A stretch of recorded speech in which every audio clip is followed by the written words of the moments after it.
말도 안 되는 일이 일어났습니다.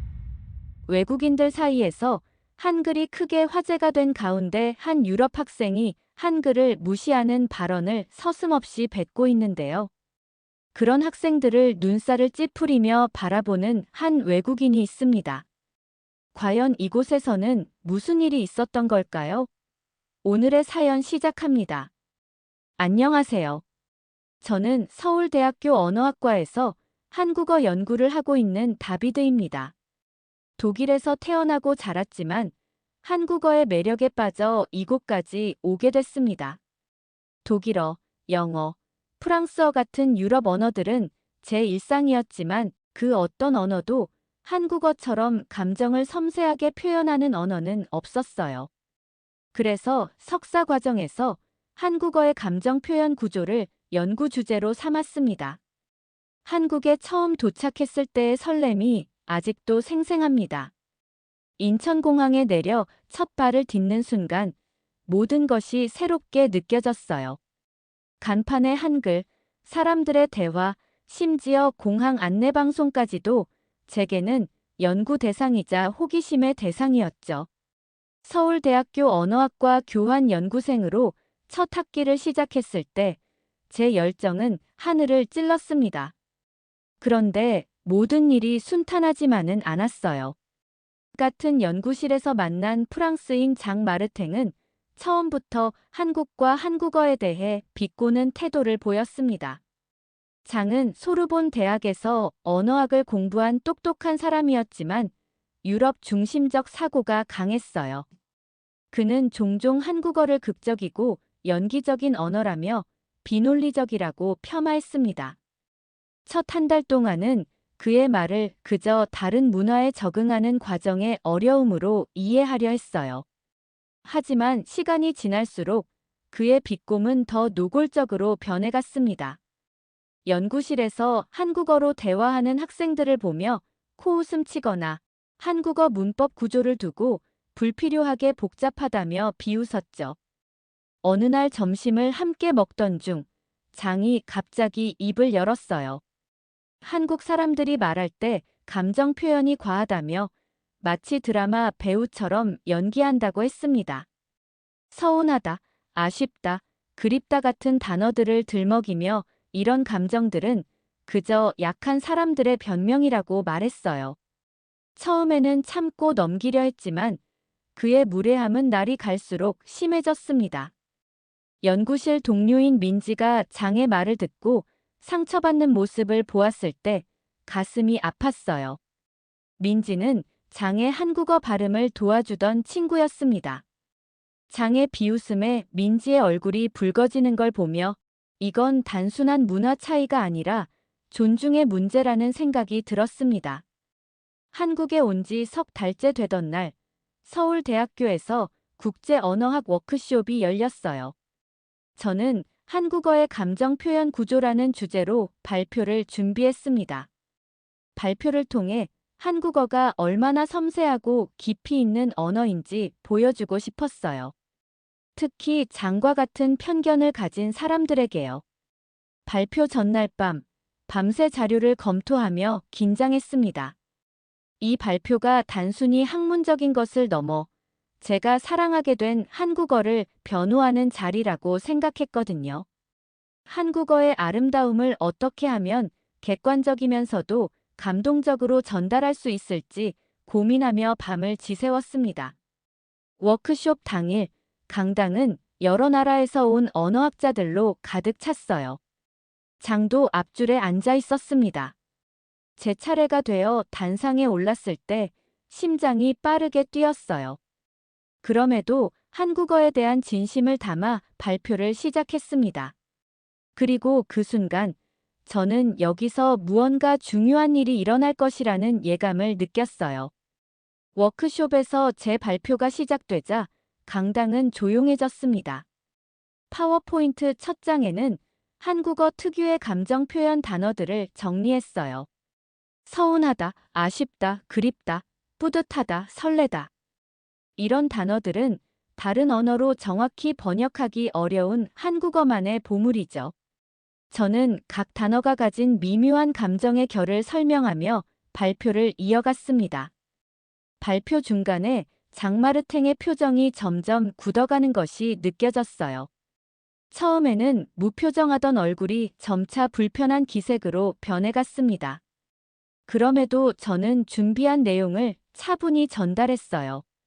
특히 한국어가 갖는 감정 표현의 다양성이 단순한 언어적 현상이 아니라 한국 문화와 역사의 산물임을 강조했습니다. 20분의 발표를 마치고 질문을 받는 시간이 됐어요. 몇 가지 학술적인 질문에 답하던 중 장마르탱이 손을 들었습니다. 그 순간 제 가슴이 조금 떨렸어요. 장마르탱은 천천히 자리에서 일어나 마이크를 잡았고 모두가 듣는 자리에서 한국어가 지나치게 감정적이고 비효율적인 언어라고 말했습니다. 왜 이렇게 오버하는 언어냐는 말과 함께 제 발표를 학문적이기보다는 감상적이라고 폄하했어요. 강당 안에 불편한 긴장감이 감돌았습니다. 제 얼굴이 화끈거렸고 어떻게 대응해야 할지 머릿속이 하얘졌어요. 그 순간 앞줄에 앉아있던 한국인 교수님이 자리에서 일어났습니다. 김현우 교수님은 언어학과의 중견학자로 늘 조용하고 신중한 분이셨죠. 김현우 교수님은 차분한 목소리로 말씀하셨어요. 언어는 그 민족의 세계관과 사고방식을 반영한다는 기본적인 언어학 원리를 먼저 언급하셨습니다. 그리고 한국어의 감정 표현이 풍부한 것은 결코 비효율적인 것이 아니라 인간관계와 공동체를 중시하는 문화적 맥락에서 매우 효율적인 의사소통 방식이라고 설명하셨어요. 교수님의 짧지만 명료한 반박에 강당은 다시 조용해졌습니다. 그날 워크숍이 끝나고 나오는 길에 몇몇 동료들이 다가와 위로와 격려의 말을 건넸어요. 장마르탱의 행동에 불편함을 느낀 사람들이 많았던 모양입니다. 그런데 의외로 장마르탱 자신도 제게 다가왔어요. 뭔가 말하려는 듯 망설이다가 다음에 얘기하자며 서둘러 자리를 떠났습니다. 워크숍 이후 며칠 동안 장마르탱의 태도에 미묘한 변화가 감지됐어요. 여전히 한국어나 한국 문화에 대해 비꼬는 말을 했지만 때로는 궁금한 듯 질문을 던지기도 했습니다. 특히 한국어의 감정 표현 단어들에 관심을 보이기 시작했어요. 한 번은 서운하다는 단어의 의미를 물어보더군요. 프랑스어로는 정확히 대응되는 단어가 없다며 한국 사람들은 그런 감정을 어떻게 느끼는지 궁금해했습니다. 하지만 장마르탱의 태도, 변화가 완전히 긍정적인 것만은 아니었어요. 그의 조롱은 언어를 넘어 문화 전체로 확장됐습니다. 한국인들이 과잉 정서적이고 비효율적이라는 고정관념을 연구실 동료들에게 퍼뜨리기 시작했어요. 특히 술자리에서는 한국의 위계 문화와 높임말을 흉내내며 비하하는 모습을 자주 보였습니다. 그런 장마르탱의 모습을 볼 때마다 마음이 불편했어요. 단순히 문화적 차이를 넘어 타인에 대한 존중이 부족하다는 생각이 들었습니다. 그럼에도 저는 계속해서 연구에 집중하려 했어요. 한국어의 아름다움과 깊이를 객관적으로 분석하고 그 가치를 학문적으로 증명하고 싶었습니다. 열흘쯤 지났을 때 학과에서 국제 교류 모임이 있었어요. 여러 나라에서 온 연구자들이 한자리에 모여 서로의 연구와 문화에 대해 이야기를 나누는 자리였습니다. 장마르탱도 참석했고 여느 때와 마찬가지로 술이 몇 잔 들어가자 목소리가 커졌어요. 그러던 중 장마르탱이 갑자기 한국어 높임말을 흉내내기 시작했습니다. 특히 장마르탱은 한국인 교수님들을 흉내내며 과장된 높임말을 구사했어요. 그 모습이 꽤 불편했지만 대부분의 사람들은 그저 술자리의 가벼운 농담으로 넘기는 듯 했습니다. 그러나 그날 참석했던 김현우 교수님이 그 모습을 지켜보고 계셨어요. 교수님의 표정이 굳어지는 것을 보며 가슴이 아팠습니다. 장마르탱의 행동은 단순한 문화적 차이를 넘어서 존중의 부재를 보여주는 것이었습니다. 이런 상황이 계속된다면 앞으로의 연구 환경도 불편해질 것이라는 생각이 들었어요. 하지만 그날 밤 예상치 못한 일이 벌어졌습니다. 3시간가량 진행된 모임이 끝나갈 무렵 장마르탱은 꽤 취한 상태였어요. 그는 다시 한번 한국어를 흉내내며 웃음을 유발하려 했습니다. 하지만 이번에는 아무도 웃지 않았어요. 오히려 불편한 침묵만이 흘렀죠. 그 순간 저는 이대로 넘어갈 수 없다는 생각이 들었습니다. 조용히 자리에서 일어나 장마르탱에게 다가갔어요. 그리고 진지하게 말했습니다. 다른 문화와 언어를 존중하는 것이 언어학자의 기본 자세라고, 그의 행동이 많은 사람들에게 상처가 될 수 있다고 말이에요. 그 자리에서 장마르탱과 제법 큰 언쟁을 벌이게 되었습니다. 장마르탱은 처음에는 제 말을 무시하듯 비웃었어요. 하지만 점차 분위기가 심각해지자 그는 더 이상 말을 잇지 못했습니다. 결국 자리를 박차고 나가버렸어요. 그가 떠난 후 모임은 어색한 분위기 속에서 서둘러 마무리됐습니다. 돌아오는 길, 저는 묘한 감정에 사로잡혔어요. 한편으로는 제가 옳은 일을 했다는 생각이 들었지만 다른 한편으로는 왜 이렇게까지 한국을 변호하게 되었는지 자문했습니다. 독일인인 제가 왜 이토록 한국어와 한국 문화에 애착을 갖게 되었는지 스스로도 의아했어요. 그날 밤 숙소로 돌아와 창밖을 바라보며 생각에 잠겼습니다. 서울의 밤 풍경은 여전히 낯설면서도 묘하게 친숙했어요. 어쩌면 저는 단순히 언어를 연구하는 것을 넘어 이 언어가 담고 있는 정서와 문화에 깊이 공감하게 된 것인지도 모르겠다는 생각이 들었습니다. 다음 날부터 장마르탱은 연구실에서 저를 마주치지 않으려 했어요. 눈이 마주치면 서둘러 시선을 돌리고 같은 공간에 있어도 대화를 피했습니다. 그런 상황이 이어지면서 연구실 분위기도 다소 어색해졌어요. 다른 동료들은 무슨 일이 있었는지 눈치챘지만 직접적으로 물어보지는 않았습니다. 그렇게 사흘이 지났을 때 예상치 못한 일이 일어났어요. 늦은 밤 휴대폰에 장마르탱의 문자가 도착했습니다. 내용은 단 한 줄이었습니다. 오늘은 내 마음이 좀 시원해. 이 말, 이제야 이해됐어. 한국어로 쓰인 이 문장을 보는 순간 머릿속이 복잡해졌어요. 마음이 시원하다는 표현은 제가 발표에서 언급했던 번역하기 어려운 한국어 감정 표현 중 하나였습니다. 장마르탱의 문자를 보고 한참을 생각에 잠겼습니다. 마음이 시원하다는 표현은 단순히 상쾌하다는 의미를 넘어 무언가가 해소되었을 때 느끼는 묘한 해방감을 담고 있어요. 장마르탱이 정말 그런 감정을 느꼈을까요? 아니면 그저 저를 달래려는 의도였을까요? 잠을 이루지 못하고 밤을 지새웠습니다. 다음 날 아침, 연구실로 향하는 발걸음이 무거웠어요. 장마르탱을 어떻게 대해야 할지 몰랐거든요. 어색한 침묵, 평소처럼 인사, 그의 문자에 대해 물어볼까? 여러 생각이 머릿속을 맴돌았습니다. 연구실 문을 열자 장마르탱이 자리에 앉아 있었어요. 우리의 시선이 마주쳤고 잠시 정적이 흘렀습니다. 예상과 달리 장마르탱이 먼저 입을 열었어요. 어제 문자를 보냈다고 읽었느냐고 물었습니다. 긴장된 목소리였죠. 저는 고개를 끄덕이며 읽었다고 답했어요. 그러자 장마르탱은 잠시 뭔가 말하려는 듯 하다가 그만두고 대신 점심때 같이 식사하자고 제안했습니다.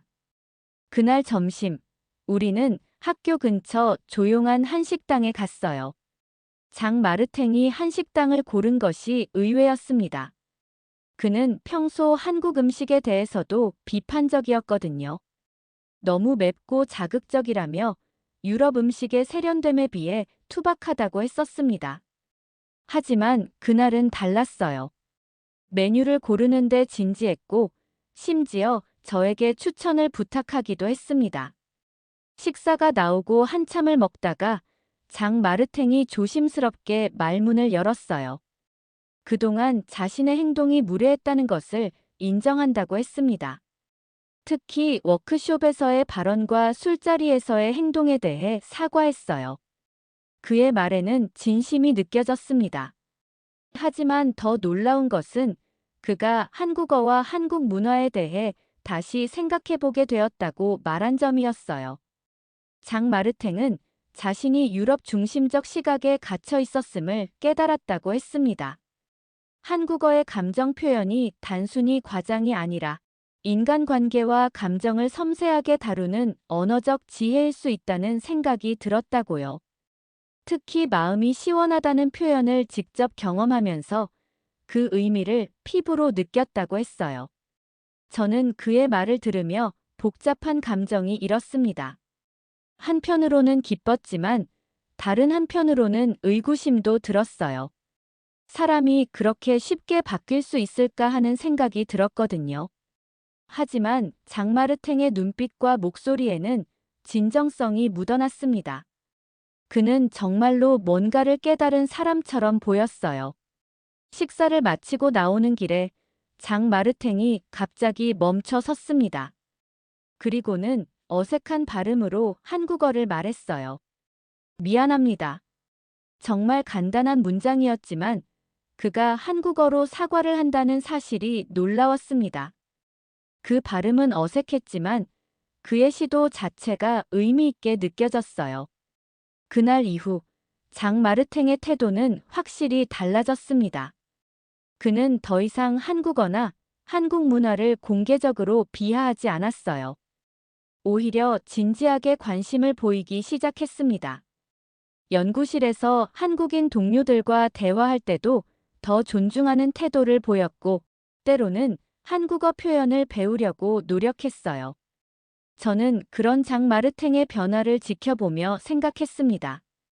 언어는 단순한 의사소통 도구가 아니라 세계를 인식하는 창이라고요.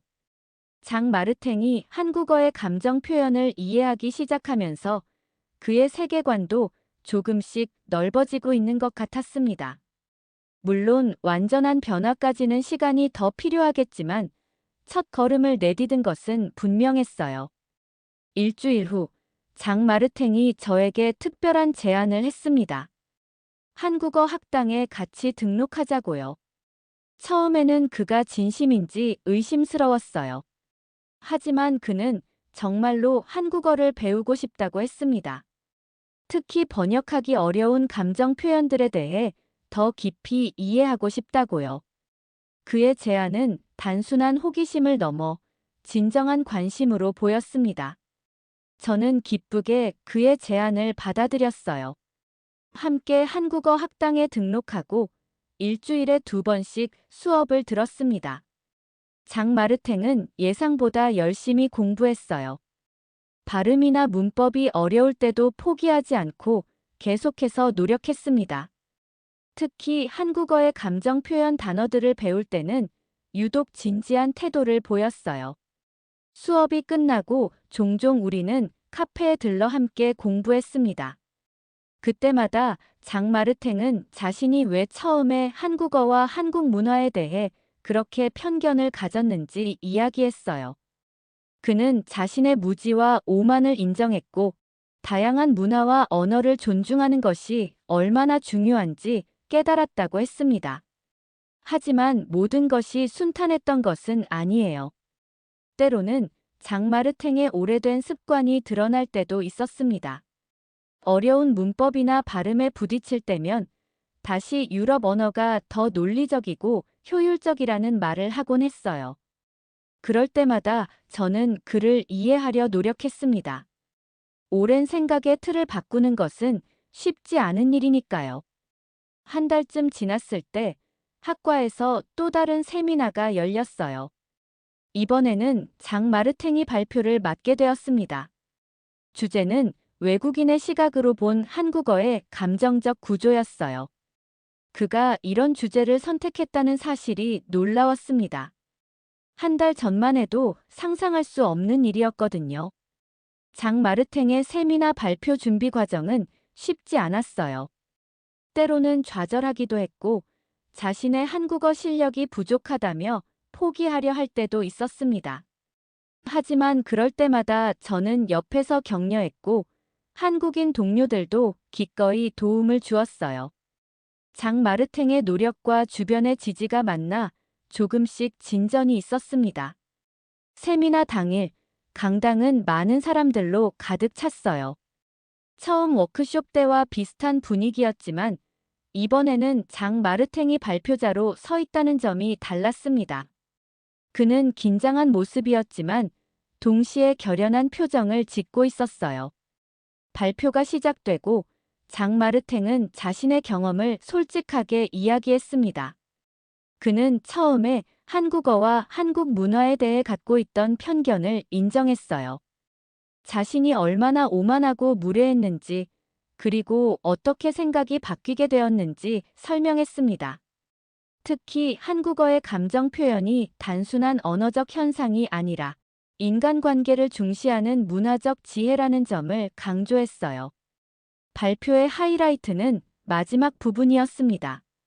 장마르탱은 한국어로 준비한 문장을 천천히 읽었어요. 마음이 시원하다. 저는 이제 이 말의 진짜 의미를 조금은 알 것 같습니다. 그의 발음은 아직 서툴렀지만 진심이 담긴 목소리였습니다. 강당에 있던 모든 사람들이 그의 용기와 성장을 느꼈는지 큰 박수가 터져 나왔어요. 발표가 끝난 후 많은 사람들이 장마르탱에게 다가와 격려와 축하의 말을 건넸습니다. 특히 김현우 교수님은 그의 변화를 높이 평가하셨어요. 교수님은 문화적 차이를 이해하고 존중하는 것이 진정한 학문의 자세라며 마르탱의 용기와 솔직함을 칭찬하셨습니다. 그날 저녁, 장마르탱과 함께 조용한 술자리를 가졌어요. 그는 발표를 마친 후의 감정을 이야기했습니다. 처음으로 한국어로 자신의 감정을 표현했을 때 어떤 느낌이었는지, 그리고 사람들의 반응을 보고 얼마나 감동받았는지 말이에요. 그의 눈에는 진심이 담겨 있었고, 저는 그의 변화가 표면적인 것이 아님을 확신할 수 있었습니다. 장마르탱과의 대화 속에서 저는 문화적 차이를 넘어선 인간적 연결의 힘을 느꼈어요. 언어는 단순한 소통 도구가 아니라 서로의 마음을 이해하는 달이라는 생각이 들었습니다. 장마르탱이 한국어를 통해 자신의 세계관을 넓히고 다른 문화를 존중하는 법을 배운 것처럼 저 역시 그를 통해 많은 것을 배웠어요. 그날 밤 숙소로 돌아오는 길에 서울의 밤거리를 걸으며 생각했습니다. 처음 한국에 왔을 때의 설렘, 장마르탱과의 갈등, 그리고 지금의 화해와 성장까지. 이 모든 과정이 제 연구와 삶을 더욱 풍요롭게 만들었다는 생각이 들었어요. 한국어를 연구하러 왔지만 오히려 제가 한국어와 한국 문화에서 많은 것을 배우고 있었습니다. 다음 날 아침, 연구실에서 장마르탱과 마주쳤을 때 우리는 어색한 침묵 대신 따뜻한 미소를 나눴어요. 그는 한국어로 안녕하세요라고 인사했고 저도 같은 말로 답했습니다. 작은 인사 속에서도 우리가 함께 걸어온 길과 앞으로 나아갈 방향이 느껴졌어요. 언어의 벽을 넘어 서로를 이해하고 존중하는 마음이 통했습니다. 장마르탱과 함께 한국어를 배우기 시작한 지 한 달이 지났습니다. 처음에는 발음과 문법에 애를 먹던 장마르탱이 점점 익숙해져가는 모습이 보기 좋았어요. 특히 한국어의 감정 표현 단어들을 배울 때마다 진지한 태도로 임했습니다. 서운하다, 아쉽다, 그립다 같은 단어들을 배울 때면 그 감정을 실제로 느껴보려고 노력했어요. 한국어 학당의 선생님도 장마르탱의 변화를 눈여겨보셨습니다. 처음에는 그저 호기심에 한국어를 배우는 유럽인이라고 생각하셨던 것 같아요. 하지만 장마르탱의 진지한 태도를 보시고는 특별히 관심을 가져주셨습니다. 선생님은 단순히 언어만이 아니라 그 속에 담긴 한국의 문화와 정서까지 설명해 주셨어요. 어느 날 수업 중에 선생님께서 한국어의 정문화에 대해 설명해 주셨습니다. 정이라는 개념이 어떻게 한국어의 감정 표현과 연결되는지, 그리고 한국인들의 관계 맺기에 어떤 영향을 미치는지 말이에요. 장마르탱은 그 설명을 들으며 무언가 깊은 생각에 잠긴 듯 했습니다. 수업이 끝난 후 그는 조용히 말했어요. 이제 조금 이해가 간다고, 한국어가 왜 그렇게 감정 표현이 풍부한지. 점차 우리의 한국어 공부는 단순한 언어 학습을 넘어 문화적 이해의 시간으로 변해갔습니다. 수업이 끝난 후면 종종 한국의 카페나 식당을 찾아가 그곳의 분위기를 느껴보고 새로 배운 표현들을 실제로 사용해 보려 노력했어요. 장마르탱은 처음보다 훨씬 자연스럽게 한국 문화에 적응해 가고 있었습니다. 특히 기억에 남는 날이 있어요. 한국어 수업을 마치고 우연히 학교 근처에서 열린 전통음악 공연을 보게 되었습니다. 처음에 장마르탱은 익숙하지 않은 한국 전통음악의 선율에 의아해했어요. 하지만 공연이 진행될수록 그의 표정이 달라졌습니다. 판소리가 끝나고 그는 말했어요. 이상하게도 이 음악을 듣고 있으니 마음이 뭉클하다고요. 그것이 정확히 어떤 감정인지 설명할 수는 없지만 가슴 깊은 곳에서 무언가가 울림을 느꼈다고 했습니다. 그날 밤 우리는 오랜만에 술자리를 가졌어요. 소주 한 잔을 나누며 장마르탱은 자신의 이야기를 들려주었습니다. 어린 시절 프랑스의 시골에서 자란 이야기, 언어학에 관심을 갖게 된 계기, 그리고 유럽 중심적 사고에 갇혀있던 자신의 모습까지. 그동안 그가 어떤 사람인지 제대로 알지 못했다는 생각이 들었어요. 갈등 속에서는 서로를 진정으로 이해하기 어려웠던 것 같습니다. 장마르탱은 한국에 오기 전에는 아시아 문화에 큰 관심이 없었다고 했어요. 오히려 서구 문화의 우월성을 확신하고 있었다고 합니다. 하지만 한국에서 지내면서, 특히 한국어를 배우면서 그의 생각이 조금씩 바뀌어 갔다고 했어요. 언어가 단순한 소통 도구가 아니라 그 민족의 세계관과 가치관을 담고 있다는 사실을 피부로 느끼게 되었다고 했습니다. 그날 이후로 장마르탱과 저는 더 깊은 대화를 나누게 되었어요. 서로의 연구와 관심사에 대해 이야기하며 때로는 함께 논문을 읽고 토론하기도 했습니다. 그렇게 우리의 관계는 단순한 동료에서 진정한 친구로 발전해 갔어요. 한국어와 한국 문화는 우리를 연결해주는 매개체가 되었습니다. 한국어 학당에서의 수업도 더욱 즐거워졌어요. 처음에는 어색하게 발음을 따라하던 장마르탱이 이제는 스스로 문장을 만들어 이야기할 정도로 실력이 향상되었습니다. 물론 아직 유창하진 않았지만 그의 한국어에는 진심이 담겨 있었어요. 특히 감정을 표현할 때 한국어를 사용하는 것을 좋아했습니다. 어느 날 장마르탱이 자신의 연구 주제를 바꾸고 싶다고 했어요. 기존의 유럽 언어의 비교 분석을 하고 있었는데 이제는 한국어의 감정 표현 구조와 그것이 한국 문화에 미치는 영향에 대해 연구하고 싶다고 했습니다. 처음에는 놀랐지만 곧 그의 진심을 느낄 수 있었어요. 그에게 한국어는 더 이상 단순한 연구 대상이 아니라 자신의 세계를 넓혀준 소중한 경험이 되었던 것 같습니다. 함께 연구 계획을 세우면서 우리는 서로의 강점을 발견하게 되었어요. 저는 한국어에 대한 깊은 이해가 있었고 장마르탱은 언어학적 분석 능력이 뛰어났습니다. 그렇게 우리는 서로를 보완하며 협력하게 되었어요. 처음 만났을 때의 갈등이 믿기지 않을 만큼 이제는 서로에게 없어서는 안 될 동반자가 되어 있었습니다. 한국어 수업이 중간 발표회를 갖게 되었을 때 장마르탱은 자신의 한국 생활 경험을 주제로 짧은 발표를 준비했어요.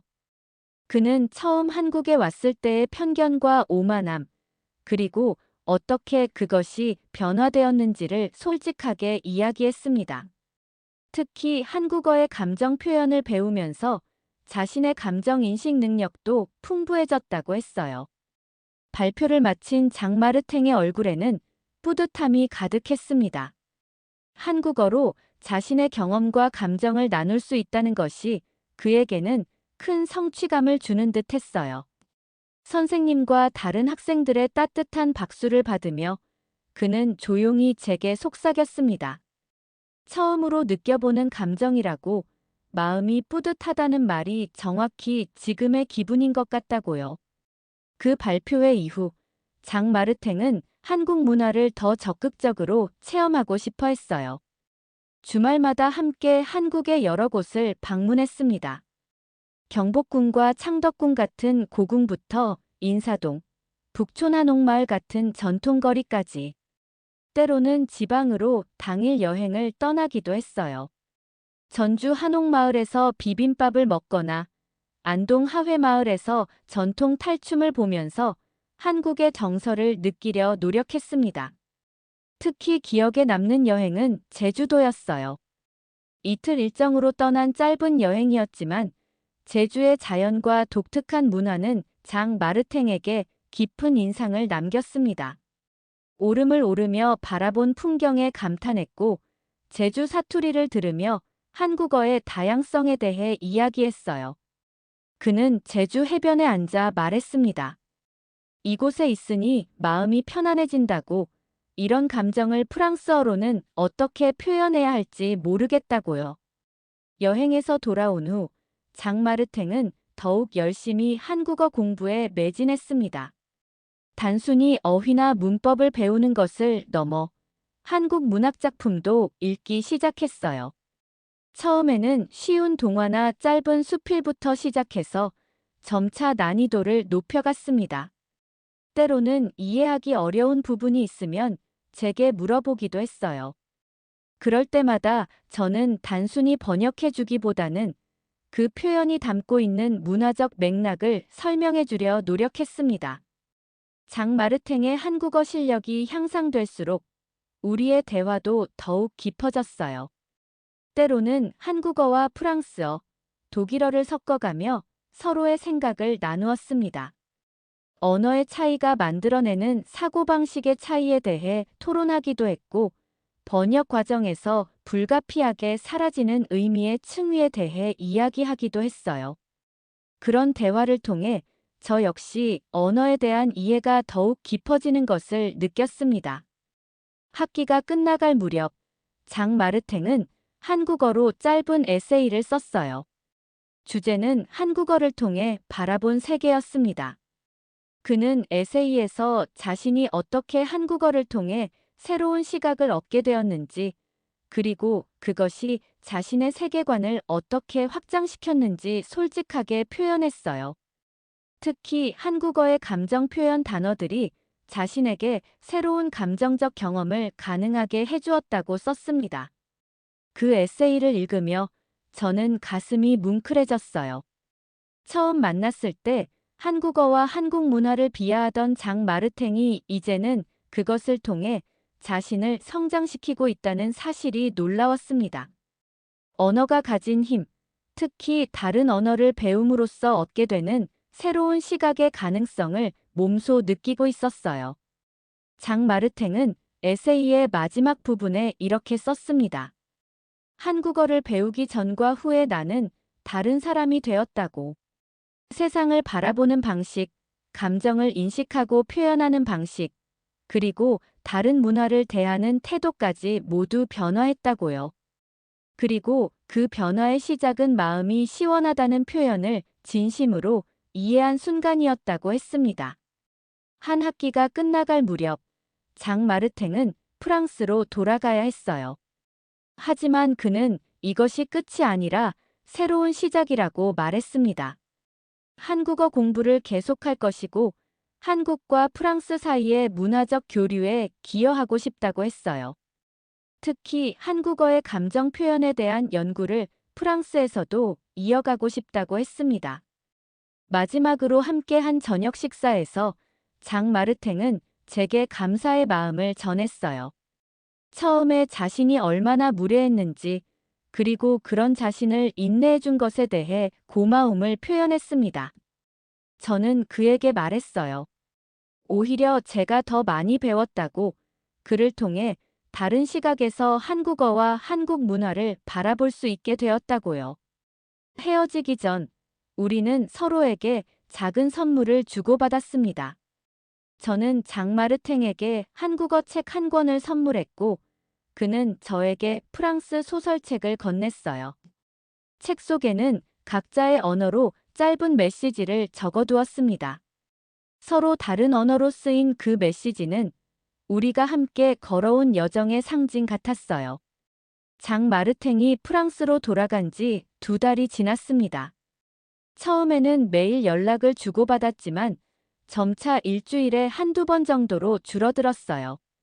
그래도 우리의 대화는 계속 이어졌습니다. 장 마르탱은 프랑스에서도 한국어 공부를 이어가고 있었고, 때로는 새로 배운 표현을 저에게 보여주며 맞게 사용했는지 물어보곤 했어요.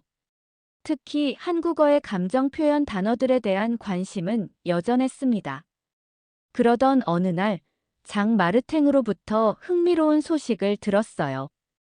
파리에서 열리는 국제 언어학 세미나에 참가하게 되었다는 것이었습니다. 더 놀라운 것은 그가 발표할 주제였어요. 외국인의 시각으로 본 한국어의 감정적 구조. 그는 이 주제로 발표하게 된 것이 긴장되면서도 설렌다고 했습니다. 얼마나 열심히 준비하는지, 때로는 밤늦게까지 자료를 정리한다고 했어요. 저는 그의 열정에 감동받았습니다. 처음 만났을 때 한국어를 폄하하던 사람이 이제는 그 가치를 알리기 위해 노력하고 있다니 믿기 어려웠어요. 장 마르탱은 메일로 발표 자료의 초안을 보내왔고 제게 피드백을 요청했습니다. 자료를 보니 정말 많은 연구를 했더군요. 한국어의 감정 표현 단어들을 체계적으로 분류하고 각각의 단어가 한국 문화와 어떻게 연결되는지 분석했어요.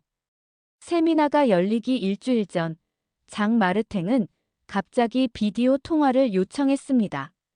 화면에 나타난 그의 얼굴은 지쳐 보였어요. 발표 준비가 생각보다 어렵다고, 특히 한국어의 복잡한 감정 표현을 프랑스 청중들에게 어떻게 전달해야 할지 고민이라고 했습니다. 그의 말에서 진정성이 느껴졌어요. 단순히 학술적 발표가 아니라 자신이 경험한 변화와 깨달음을 나누고 싶어 하는 마음이 전해졌습니다. 저는 그에게 조언했어요. 이론적인 설명도 중요하지만 자신의 경험을 솔직하게 나누는 것이 더 강력한 메시지가 될 것이라고요. 장 마르탱은 잠시 생각하더니 맞다고 말했습니다. 그는 발표 내용을 수정하기로 했어요. 한국어에 대한 편견을 가졌던 자신의 이야기부터 시작해서 어떻게 그 생각이 바뀌게 되었는지, 그리고 한국어를 통해 어떤 새로운 세계를 경험하게 되었는지를 중심으로 발표를 재구성하기로 했습니다. 세미나 당일, 저는 한국에서 그의 발표를 응원하고 있었어요. 시간대 차이 때문에 직접 볼 수는 없었지만 마음으로 응원했습니다. 그날 밤, 장 마르탱으로부터 짧은 메시지를 받았어요. 발표는 성공적이었다고, 많은 사람들이 흥미로워했으며 질문도 많았다고 했습니다. 특히 한국어로 발표를 마무리했을 때 청중들이 놀라워했다고 했어요. 그의 메시지에서 기쁨과 자부심이 느껴졌습니다. 다음 날, 장 마르탱으로부터 더 자세한 이야기를 들을 수 있었어요. 발표장에는 예상보다 많은 사람들이 모였다고 했습니다. 처음에는 긴장했지만 이야기를 시작하면서 점차 편안해졌다고 해요. 그는 자신의 변화 과정을 솔직하게 나누었습니다. 처음에 한국어를 어떻게 바라봤는지, 그리고 깊이 배우면서 어떻게 생각이 바뀌게 되었는지 말이에요. 발표의 하이라이트는 역시 한국어로 준비한 부분이었다고 합니다. 특히 마음이 시원하다는 표현을 설명하며 자신이 그 감정을 직접 경험하게 된 순간을 이야기했다고 해요. 한국어의 감정 표현이 단순한 언어적 현상이 아니라 새로운 감정적 경험의 가능성을 열어준다는 점을 강조했습니다. 발표를 마치자 큰 박수가 터져나왔고 많은 사람들이 질문과 함께 감사의 말을 전했다고 했어요. 세미나 이후 장마르탱은 몇몇 학술지로부터 논문기고 요청을 받았다고 합니다. 한국어의 감정 표현에 대한 연구가 언어학계에서 새로운 관심을 불러일으켰다고 했어요. 그는 기쁜 마음으로 논문을 준비하기 시작했고 저에게도 공동 연구를 제안했습니다. 우리의 서로 다른 시각과 경험이 합쳐진다면 더 풍부한 연구가 될 것이라고 했어요. 그렇게 우리는 거리는 멀리 떨어져 있지만 같은 주제로 함께 연구하게 되었습니다. 주로 화상 통화와 이메일을 통해 의견을 나누었고 때로는 서로의 글을 검토해주기도 했어요. 장마르탱의 언어학적 분석 능력과 제 한국어에 대한 이해가 맞나 생각보다 훨씬 좋은 결과물이 나오고 있었습니다. 특히 기억에 남는 것은 우리의 첫 공동 논문이 완성되었을 때의 일이에요. 제목은 한국어의 감정 표현 체계와 문화적 맥락이었습니다.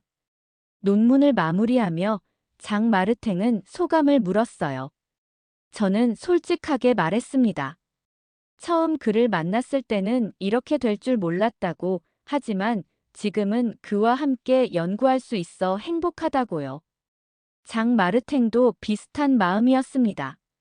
그는 자신이 얼마나 많이 바뀌었는지, 그리고 그 변화가 얼마나 소중한지 이야기했어요. 우리의 논문은 생각보다 큰 반응을 얻었습니다. 여러 학술지에 게재되었고 몇몇 학회에서는 발표 요청도 받았어요. 한국어의 감정 표현에 대한 연구가 단순한 언어학적 호기심을 넘어 문화 간 이해와 소통에 기여할 수 있다는 인식이 퍼지기 시작했습니다. 그 과정에서 장마르탱은 언어학계에서 새로운 전문가로 인정받기 시작했어요. 여름이 끝나갈 무렵 장마르탱으로부터 반가운 소식을 들었습니다. 그가 한국을 다시 방문한다는 것이었어요. 이번에는 단기 방문이 아니라 1년 동안 서울대학교의 객원 교수로 오게 되었다고 했습니다. 한국어와 한국 문화에 대한 그의 연구가 인정받은 결과였어요. 그의 메시지에서 설렘과 기대감이 느껴졌습니다. 장마르탱이 다시 한국에 오기 전 우리는 함께 할 연구 계획을 세웠어요. 한국어의 감정 표현을 더 깊이 연구하되 이번에는 현대 한국인들의 일상 대화와 문학 작품에서 나타나는 감정 표현을 비교 분석하기로 했습니다. 장마르탱은 특히 한국 현대 소설에 관심이 많았어요. 소설 속 인물들의 감정 묘사가 한국어의 특성을 어떻게 반영하는지 연구하고 싶어 했습니다. 장마르탱이 한국에 도착한 날 인천공항에서 그를 마중했어요. 1년 만에 다시 만난 그는 조금 달라져 있었습니다. 한국어 실력이 놀랍게 향상되었고 한국 문화에 대한 이해도 더 깊어진 것 같았어요. 무엇보다 그의 눈빛에서 진정한 열정이 느껴졌습니다. 이제 그에게 한국어는 단순한 연구 대상을 넘어 자신의 삶의 일부가 된 것 같았어요. 서울대학교에서 장마르탱의 환영식이 열렸습니다. 많은 교수님들과 학생들이 참석했어요. 특히 감동적이었던 것은 김현우 교수님의 환영사였습니다. 교수님은 처음 장마르탱을 만났을 때의 일을 언급하며 그의 변화와 성장을 높이 평가하셨어요. 한국어와 한국 문화에 대한 진정한 이해와 존중을 보여준 것이 얼마나 값진지 말씀하셨습니다. 환영식에서 장마르탱은 간단한 인사말을 했어요. 모두 한국어로요. 그는 자신이 어떻게 한국어를 통해 새로운 세계를 경험하게 되었는지, 그리고 앞으로 어떤 연구를 하고 싶은지 이야기했습니다. 특히 한국 학생들에게 하고 싶은 말이 있다며 언어를 배우는 것은 단순히 소통 도구를 얻는 것이 아니라 새로운 시각과 감정을 경험하는 것이라고 강조했어요. 그의 진심 어린 말에 많은 사람들이 감동했습니다. 장마르탱의 첫 강의는 외국인의 시각에서 본 한국어의 매력이었어요. 강의실은 학생들로 가득 찼습니다. 그는 자신의 경험을 솔직하게 나누며 처음에는 한국어를 어떻게 바라봤는지, 그리고 지금은 어떻게 생각하는지 이야기했어요. 특히 한국어의 감정 표현 단어들이 자신에게 어떤 영향을 미쳤는지 설명했습니다. 강의가 끝나고 많은 학생들이 질문을 했고 장마르탱은 하나하나 친절하게 답변했어요. 그렇게 장마르탱의 한국 생활이 다시 시작되었습니다. 이번에는 처음과 달리 그는 한국 문화를 진심으로 존중하고 즐기는 모습이었어요. 주말이면 한국의 여러 곳을 방문하며 문화 체험을 했고 한국인 친구들과 교류하며 언어 실력도 향상시켰습니다. 특히 그는 한국의 문학 작품을 원서로 읽기 시작했어요. 처음에는 어려워했지만 점차 한국 문학 특유의 감성을 이해하게 되었다고 했습니다. 우리의 공동 연구도 활발하게 진행되었어요. 한국어의 감정 표현에 관한 논문을 여러 편 발표했고 국내외 학회에서도 함께 발표했습니다. 특히 기억에 남는 것은 도쿄에서 열린 아시아 언어학 심포지엄이었어요. 장마르탱과 제가 함께 한국어의 감정 표현 구조에 대해 발표했는데 많은 언어학자들이 관심을 보였습니다. 특히 일본어와 한국어의 감정 표현 비교 연구에 대한 제안을 받기도 했어요. 장마르탱은 객원 교수 기간 동안 한국어와 한국 문화에 대한 강의를 여러 차례 했습니다. 그의 강의는 항상 학생들로 가득 찼어요. 그가 전하는 메시지는 단순히 언어적 지식이 아니라 다른 문화를 존중하고 이해하는 태도의 중요성이었습니다. 그는 자신의 경험을 통해 편견을 버리고 열린 마음으로 다른 문화를 받아들일 때 얻게 되는 풍요로움을 이야기했어요. 1년의 시간이 생각보다 빨리 지나갔습니다. 장마르탱의 객원 교수 임기가 끝나갈 무렵 서울대학교에서는 그의 업적을 기리는 작은 행사를 마련했어요. 그 자리에서 장마르탱은 감사의 말을 전했습니다. 한국과 한국어가 자신에게 얼마나 큰 변화와 깨달음을 주었는지, 그리고 앞으로도 한국과의 인연을 소중히 이어가고 싶다고 말이에요. 행사가 끝나고 장마르탱과 저는 한강변을 걸었습니다. 따뜻한 봄날이었어요. 그는 문득 멈춰서서 말했습니다. 이제 한국어로 자신의 감정을 표현하는 것이 더 자연스럽게 느껴질 때가 있다고요. 특히 마음이 시원하다, 뿌듯하다, 아쉽다, 그립다 같은 표현들은 프랑스어로는 정확히 옮길 수 없는 감정이라고 했어요. 그의 말에 깊이 공감했습니다. 언어는 단순한 소통 도구가 아니라 세계를 인식하고 감정을 표현하는 창이니까요. 장마르탱의 객원 교수 임기가 끝난 후 그는 다시 프랑스로 돌아갔습니다. 하지만 이번 이별은 처음과 달랐어요. 우리는 확실한 계획을 가지고 있었거든요. 1년에 2번 서로의 나라를 방문하며 공동 연구를 이어가기로 했습니다. 또한 한국어와 프랑스어 사이의 문화적 교류를 위한 작은 프로젝트도 구상 중이었어요. 장마르탱은 떠나기 전에 말했습니다. 이제 한국은 자신의 제2의 고향 같은 곳이라고요.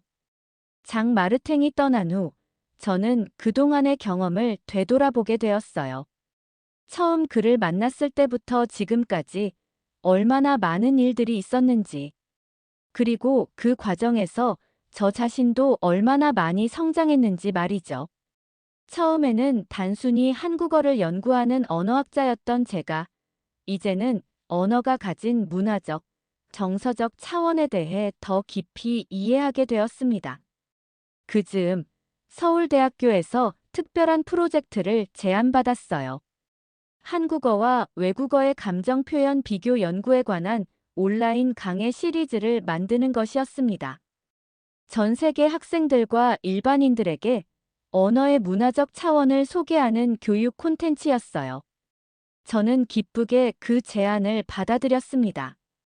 그리고 장 마르탱에게도 이 소식을 전했어요.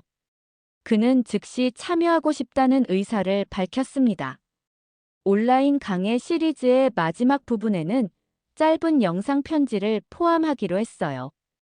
다양한 언어를 통해 세계를 바라보는 시각에 대한 개인적인 메시지를 담은 영상이었습니다. 저는 며칠 동안 고민했어요. 한국어가 제 삶에 가져온 변화, 그리고 장 마르텐과의 경험을 통해 배운 것들을 어떻게 담아낼 수 있을까 하고요. 영상 편지를 촬영하기 전날 밤, 한강변을 산책하며 생각을 정리했습니다. 서울의 밤 풍경은 여전히 아름다웠어요. 강물에 비친 도시의 불빛들이 마치 별처럼 반짝였습니다. 그 순간 문득 깨달았어요. 언어는 단순한 소통 도구가 아니라 그 속에 담긴 세계관과 감정을 경험하는 창이라는 것을요. 한국어를 통해 제가 경험한 것은 새로운 단어들이 아니라 새로운 감정과 시각이었습니다. 다음 날, 저는 조용한 스튜디오에서 영상편지 촬영을 시작했어요. 카메라 앞에 앉아 제 이야기를 천천히 풀어나갔습니다. 처음 한국어를 연구하기 위해 한국에 왔을 때의 설렘, 장 마르텐과의 갈등과 화해, 그리고 함께 성장해 온 과정까지. 그 모든 경험이 저에게 가르쳐 준 것은 언어가 단순히 말이 아니라 마음이라는 사실이었어요. 영상 편지의 마지막 부분에서 저는 이렇게 말했습니다. 처음엔 한국어를 그저 분석하려 했습니다. 하지만 지금은 마음을 주고받는 언어로 느끼고 있습니다. 여러분, 한국어는 단지 말이 아닙니다. 그것은 누군가의 마음입니다. 그리고 화면 아래에는 한국어 감정 표현 단어들이 흘러갔어요. 서운하다, 안타깝다, 든든하다, 시원하다, 아쉽다. 그리고 마지막 문장으로 그 말들은 번역되지 않아도 마음으로 느낄 수 있습니다. 영상 편지가 온라인 강의 시리즈와 함께 공개되었을 때 예상보다 훨씬 큰 반응이 있었어요. 많은 사람들이 댓글로 자신의 경험을 나누었고 언어 학습을 통해 느낀 감정적 변화에 대해 이야기했습니다. 특히 다른 문화권의 언어를 배우는 학생들에게 큰 영감을 주었다는 메시지가 많았어요. 그런 반응을 보며 우리의 연구와 경험이 더 많은 사람들에게 의미 있게 다가갈 수 있다는 것을 느꼈습니다. 마르탱도 프랑스에서 비슷한 영상 편지를 만들었어요. 그의 영상에서는 프랑스인의 시각에서 한국어를 배우며 경험한 변화에 대해 이야기했습니다. 특히 인상적이었던 것은 그가 한국어와 프랑스어 사이를 오가며 말했다는 점이에요. 감정을 표현할 때는 주로 한국어를 사용했고 분석적인 부분에서는 프랑스어를 사용했습니다. 그것 자체가 두 언어의 특성을 보여주는 것 같았어요. 우리의 온라인 강의 시리즈와 영상 편지는 예상보다 더 많은 영향을 미쳤습니다. 여러 교육기관에서 교재로 활용되었고 다양한 언어로 번역되기도 했어요. 특히 한국어와 한국 문화에 관심을 가진 해외 학생들에게 많은 도움이 되었다는 피드백을 받았습니다. 그들에게 한국어는 단순한 외국어가 아니라 새로운 세계를 경험하는 창이 되었다고 했어요. 그로부터 1년 후, 장 마르텐과 저는 책을 출간했습니다. 제목은 말이 아닌 마음 한국어의 감정 표현과 문화적 이해였어요. 이 책에는 우리의 연구 결과뿐만 아니라 개인적인 경험과 이야기도 담았습니다. 특히 한국어의 감정 표현 단어들이 어떻게 외국인의 세계관과 감정 인식에 영향을 미치는지에 중점을 두었어요. 책은 여러 언어로 번역되어 출간되었고, 언어와 문화의 상호 관계에 관심 있는 많은 독자들에게 읽혔습니다. 어느 날, 장 마르탱으로부터 특별한 소식을 들었어요. 그가 파리에 한국어와 한국문화연구센터를 설립한다는 것이었습니다. 프랑스와 한국 사이의 문화적, 언어적 교류를 활성화하기 위한 작은 공간이었어요. 그는 저에게 매년 특별 강의를 맡아줄 것을 부탁했고, 저는 기쁘게 수락했습니다. 이제 우리의 연구와 경험이 더 많은 사람들에게 영향을 미칠 수 있는 공간이 생긴 것이죠. 연구센터 설립 소식을 들은 후, 저는 서울대학교에 한국어의 감정 표현 연구실을 만들었어요. 장 마르탱의 센터와 자매 결연을 맺고 정기적으로 학생과 연구자들이 교류할 수 있는 프로그램도 마련했습니다.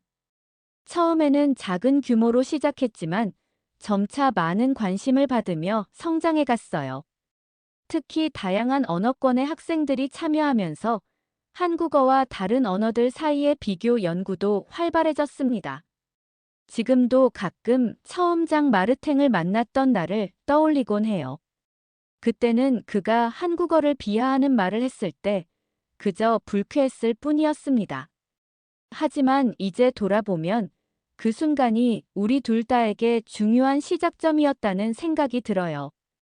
그가 아니었다면 저 역시 한국어의 깊이와 아름다움을 이렇게 체계적으로 연구하지 않았을지도 모르겠습니다. 오늘도 저는 연구실에서 여러 나라에서 온 학생들과 함께 한국어를 연구하고 있어요. 때로는 장 마르탱과 화상회의를 통해 새로운 프로젝트를 논의하기도 합니다. 우리는 여전히 한국어의 감정 표현 구조에 관심을 갖고 있지만, 이제는 그것을 다른 언어들과 비교하며 더 넓은 시각에서 바라보고 있어요. 언어가 어떻게 우리의 감정 인식과 표현에 영향을 미치는지, 그리고 서로 다른 문화권의 사람들이 어떻게 같은 감정을 다르게 표현하는지 연구하고 있습니다.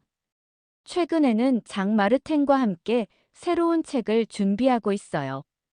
이번에는 한국어, 프랑스어, 독일어의 감정 표현을 비교하는 내용입니다. 세 언어가 각각 어떤 감정에 중점을 두고 있는지, 그리고 그것이 각 문화의 가치관과 어떻게 연결되는지 분석하고 있어요. 이 책이 언어와 문화의 다양성을 이해하는 데 작은 도움이 되기를 바랍니다.